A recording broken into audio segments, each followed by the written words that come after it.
Hi, my mini scientists. Welcome back to this week's lesson. We are still in chapter 2, and this lesson I know you extremely love. We are looking at what's the impact of introduced or invasive species on an ecosystem. Your aim will be able to predict and analyze the impacts of introduced invasive species becoming a part of an ecosystem, which looks at TEAC 5.9c, which is to predict the effects of changes in an ecosystem caused by living organisms, including humans, such as overpopulation of grazers or the building of highways. So this is extremely important. You will have two parts of an egg puzzle this week. You'll have a part 1 and part 2. You're going to make sure to watch both and complete the exit ticket. Okay, let's go ahead and get started with our do now. Good job. Let's look at some key learnings that we have already learned about. We have learned that plants are producers. Plants use a process called photosynthesis to make food. Plants get their food molecules by using water, energy from sunlight, and carbon dioxide from the air. And energy in an ecosystem can always be traced back to the sun. Now looking here, this is a simulation that we have already seen before. So if you look at each of our organisms, they all have the molecules, and those molecules are the energy from the sun. So remember, energy in an ecosystem can always be traced back to the sun. Let's go ahead and go over a critical thinking question. Now this is something we have done in the classroom before, and we're going to continue the habit. I'm going to read the question and walk you through my thinking process. The nesting habits of 4 types of birds are described in the table below. If all dead branches and dying trees in a wooded area are removed, which bird nesting habit will be most affected? So my very first thing that we're going to do is our annotations. So we're going to underline, circle, note-taking, wipe out, and answer. So as I reread the question, if all dead branches and dying trees in a wooded area are removed, which bird nesting habit will be most affected? Something that's very important to me that I will underline is dead branches and dying trees in a wooded area are removed. Something I would circle would include, the dead branches and dying trees. That's giving me a hint. Now let's look at our table.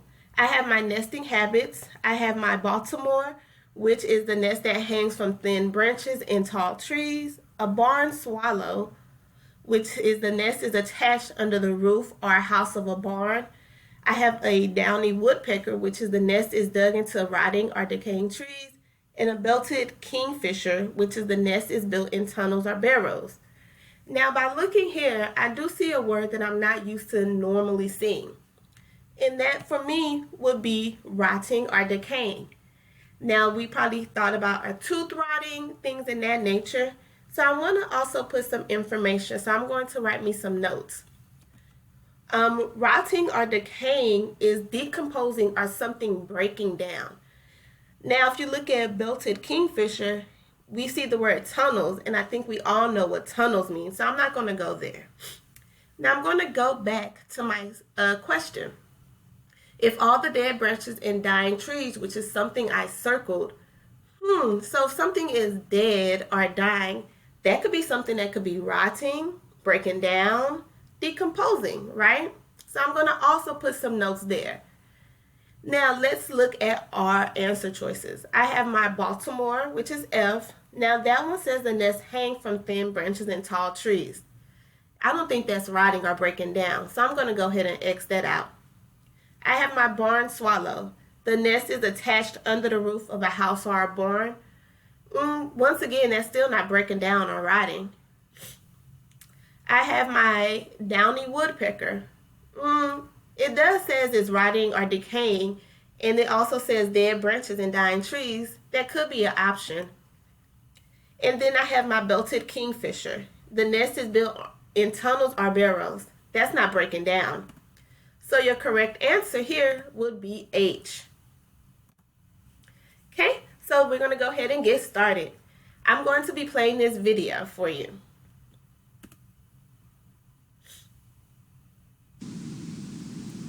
Now, as you watch this video, which is one of the best video arcade games of all time, you're going to ask yourself, what does invade mean?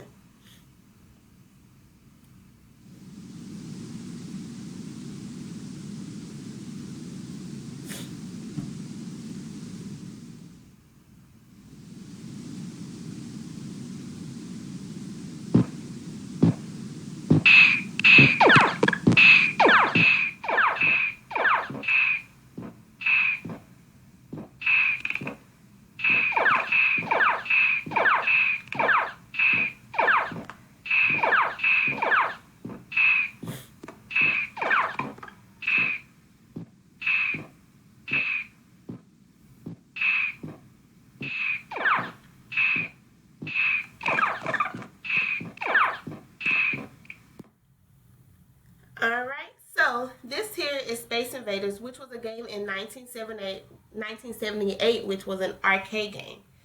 So if you notice, the player controls a laser cannon, which is that what you're seeing move at the bottom, and fixing and firing it at descending aliens. So these here, I'm gonna go back just a little bit. So here is our laser cannon that's being fired at our descending aliens. I know you're trying to figure out, what does this have to do with science, ecosystem, food web, invasive species? So, invade. We're trying to figure out what the word invade means. Invade is to enter a place or a situation in a large number with an intrusive effect. Okay? So, invasive species. These are some examples. You have a European green crab, a cane toad. An invasive species is an organism that is brought to or comes to a new for them ecosystem where the species did not live before. Since they are new to the ecosystem, they can disrupt the balance of the organisms that already live there.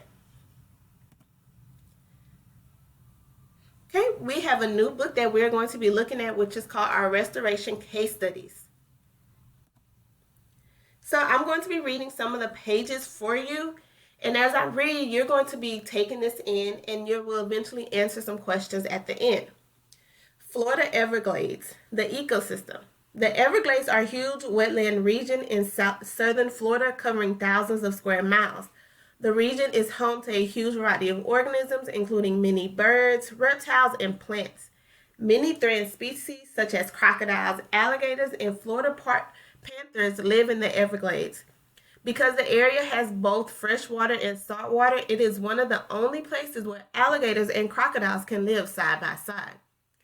The Everglades are home to many different ecosystems, and those ecosystems contain complex food webs. In the sawgrass marsh ecosystem, for example, small creatures feed on the algae that grows on top of the water. Fish and frogs feed on these creatures. Birds, mammals, snakes, lizards, and larger fish feed on these smaller fish frogs. In the swamp ecosystem, alligators eat fish and birds. These birds also eat fish, which eat marsh plants. Invasive species like pythons, which have escaped or been released into the wild, compete with the alligators for food and put the ecosystem out of balance. So here we have our food web of the Florida Everglades.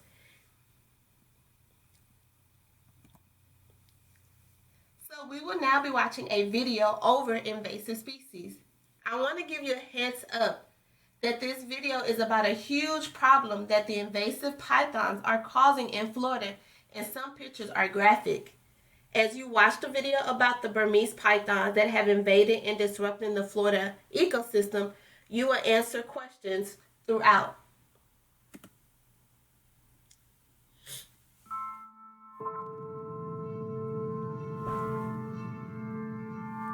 Probably one of the worst animals to have make it into a natural area in this region.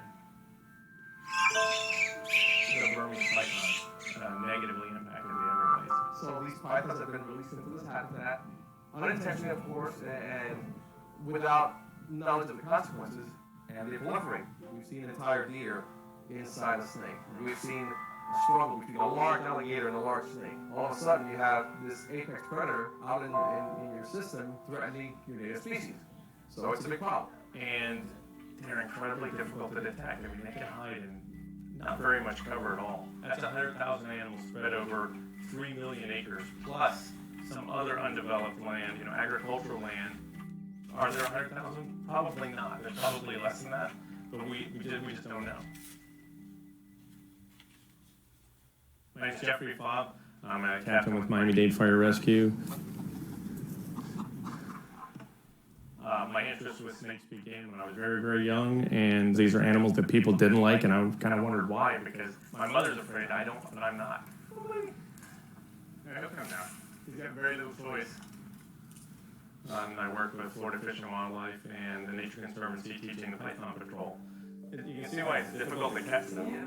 They'll get into cover like this and disappear. We won't see them. He wants to find a hole like that. Come here, but he headed straight for it. He felt that cold air coming out of there. The Python Patrol program is a training program. One of the things that we do is we train natural resource workers or people who are outdoors a lot. It was a big challenge starting to work on this Python Patrol project because I'm a bird biologist by training. I'm not a snake person. Captain Fobb trained me in a personal training. And Jeffrey Fobb brought a bunch of snakes out, turned them loose in the grass, and everybody had to catch two. I'm going to pin his head, and that's when you go. So you want to feel what it feels like? Well, hey, let go. And you know, I'm not really a thrill seeker, so I try to do it as methodically as I can and just looking at the way they're behaving.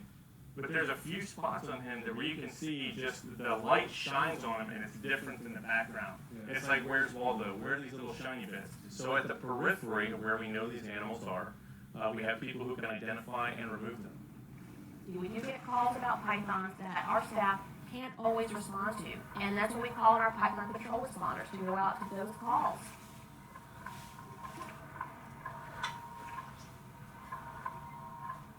Over the last 20 years, we have seen an average decline of 98% in our small mammal population.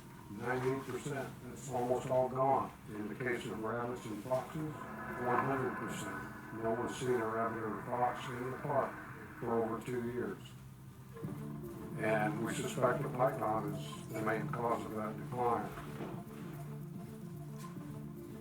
I've been working at Shark Valley Tram Tours for 3 years roughly. I've caught 4 in the wild.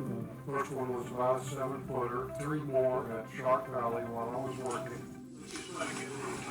People think you can run them over. They survive a lot of those traffic strikes. Shooting them, if you have to destroy their head to kill them, these animals are tough. You know, we try to approach it as ethically as possible, but there's a lot of uncomfortable questions about, are we capturing the humanity if they're just going to be euthanizing the animal? And I think we can just say that we don't want to contribute to the suffering of an animal just because it's ultimately going to be, you know, destroyed. But I mean, what's the alternative? Do we have any realistic alternative?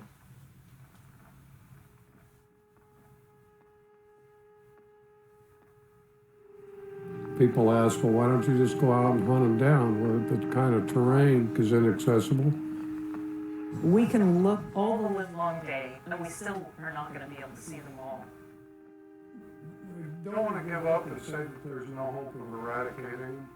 We're unsure what's going to happen. Once perhaps they eat everything here, they may move on. We need to do what we can to work at removing Burmese pythons, and I don't think we're ever going to completely eliminate them, but manage the population. And that's why the Python Patrol is in place. So far, we're not giving up. But so far, nothing's proven effective.